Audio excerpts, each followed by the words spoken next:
One thing that I thought was very cool and interesting and sort of surprising about this book, especially how it's labeled, it seems like it comes off as like, this is a funny book, and you know, certainly there's a great mini Marvel story in here. But the other two stories are pretty serious and straightforward. Was that a specific idea on your part to not make it just like, this is the hilarious book? Well, you know, going back, we pretty much got a chance to do whatever we wanted. So we really, you know, all of us kind of took that to heart. Like, what kind of story? If I was given carte blanche to do whatever I wanted in the Marvel Universe, or in Jordan's case, utilizing the Marvel Universe to kind of branch out on a new character, what story do I want to tell? And for me, I really had a Mad Jones to work with, this obscure and ridiculous character named American Eagle, and kind of. Yeah, and so I developed my project based around that, and and you see the fruit of my labor. Yeah, and there's some really great. It was Richard Eisenoff, art. Richard Eisenoff and Jason Aaron wrote the story. Yeah. And the thing also about it that I completely forgot about was originally Marvel's assistant editor back in the '80s also had very serious stories. There was the what's the story? The Kid Who Collected Spider-Man, which is regularly recognized, I think, as one of the best Spider-Man stories ever.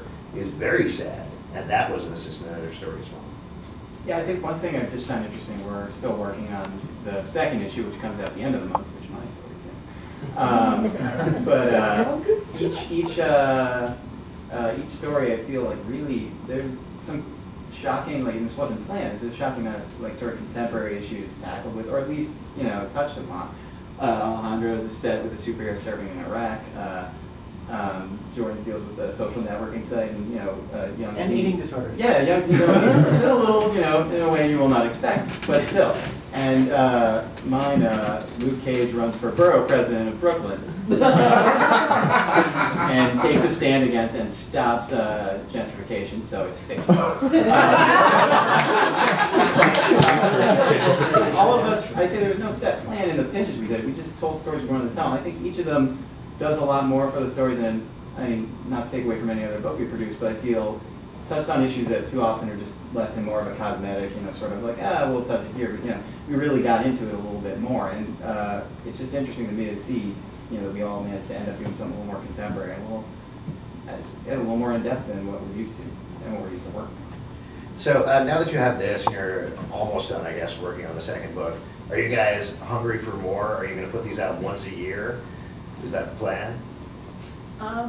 Tell us right now. That's what we're hoping. Yeah.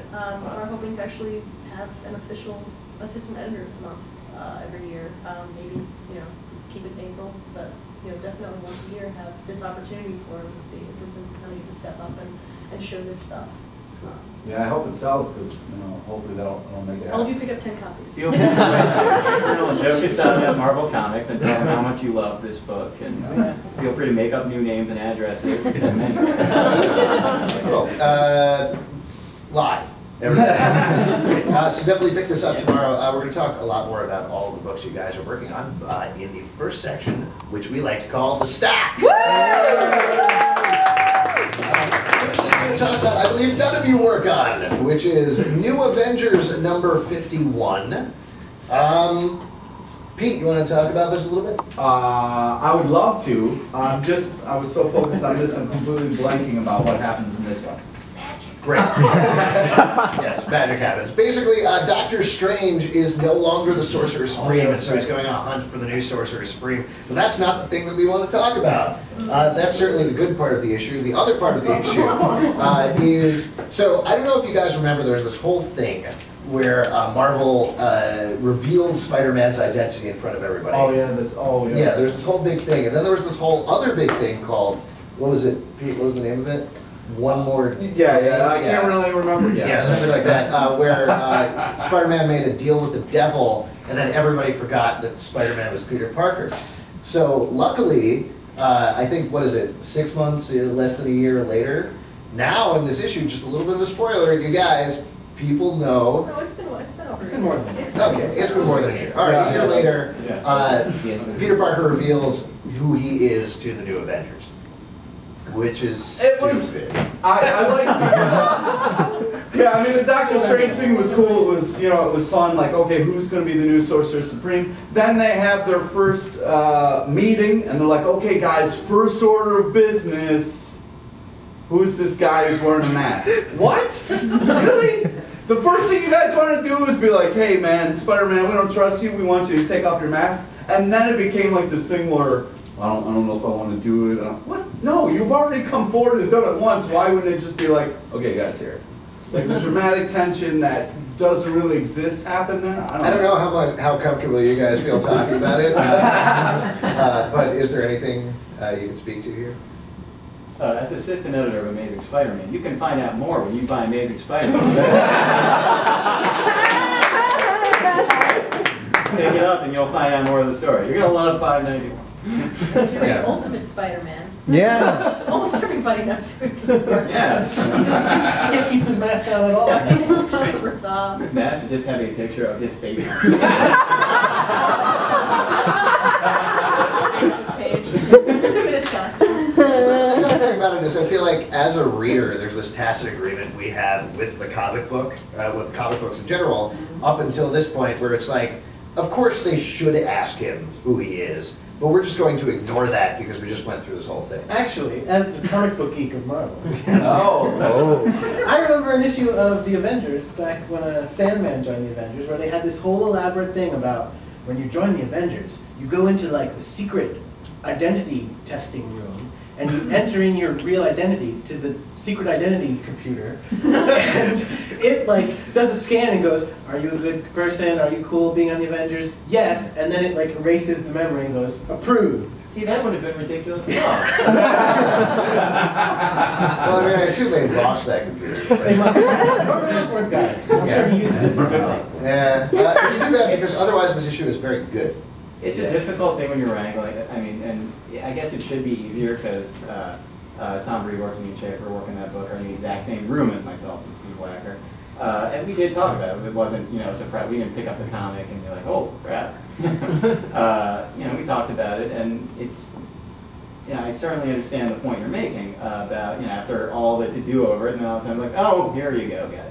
But within the context of that story, I do feel it's done in a way that's at least, you know, it's measured enough that he makes a conscious decision to do this. It's not just like, oh, God, it's hot in here. Ooh, shit, it's me. And it's a difficult decision to make, but you know, part of our job, you know, you're balancing the needs that these creators have to tell their story, and Brian has a need to have that known to his characters. And then you felt like, all right, we've ruined Peter Parker's marriage. Let's have we ruined too because his wife's all over Peter Parker's nutsack when she finds out. She's like, oh baby. She's like, They had to mention one more day. We did not ruin his marriage, we eliminated it. Second of all, if you want to find out more about how Luke Cage and his wife are related, check out Assistant Size Spectacular. The Daily Show and Tom Knock. Let's move on. DC this time, don't know if you guys know, there's another company called DC that this is Oracle, The Cure, #1. This is written by Kevin Van Hook, who wrote the seminal work Batman and Superman versus Vampires and Werewolves. So to give you an idea of how good this book is. well, I mean, they should just call it Boobs in a Wheelchair. It's ridiculous. It's all these titty shots with her, and it's just like, can we? Really? Here's, okay, to translate what Pete's saying. First several pages of the book, for those of you who don't know, Oracle was Batgirl got shot by the Joker, put in a wheelchair. Thank you, 25 yeah, years exactly. ago, something like that. The first couple of pages, Oracle is like, oh, I gotta take a shower. And literally, for like 3 or 4 pages, is taking off her clothes and taking a shower and letting the water run down her. And at the same time, it's like 3 panels. You just extended that. No, but if you paid through it, if you paid through it, there's more. and also, if you buy a couple of copies of the book and cut out that page, forever.